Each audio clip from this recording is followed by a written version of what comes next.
अस्सलाम वालेकुम नाज़रीन, मैं हूँ फातिमा और आप देख रहे हैं voice of Makran. Jamiat Ulama Islam cage की जानिब से तुर्बत शहर में एक एहतजाजी रैली JUI के सूबाई नायब अमीर मौलाना खालिद वलीद सैफी की क़यादत में निकाली गई। एहतजाजी रैली में जमीयत उलमा इस्लाम केज के रहनुमाओं, कारकुनान, अंजुमन ताजरान, तुर्बत वकला बरादरी के अलावा हक दो तहरीक केज के रहनुमा याकूब जोस्की और दीगर कारकुनान भी शामिल थे।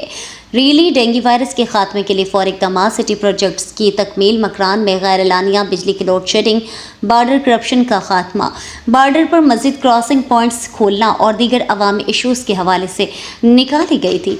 एहतजाजी रैली तुर्बत शहर में जमीयत उलमा इस्लाम की जानिब से कायम एहतजाजी कैंप से निकाली गई, जिस शहर के मुख्तलिफ शाहराहों से होती हुई वापस एहतजाजी कैंप में आकर इख्तिताम पज़ीर हुई, जहाँ पर एहतजाजी रैली में शामिल मुज़ाहिरीन ने नाअहल सूबाई हुकूमत मुर्दाबाद, वापडा की गुंडागर्दी नहीं चलेगी और मेगा करप्शन बंद करने के नारे बुलंद किए।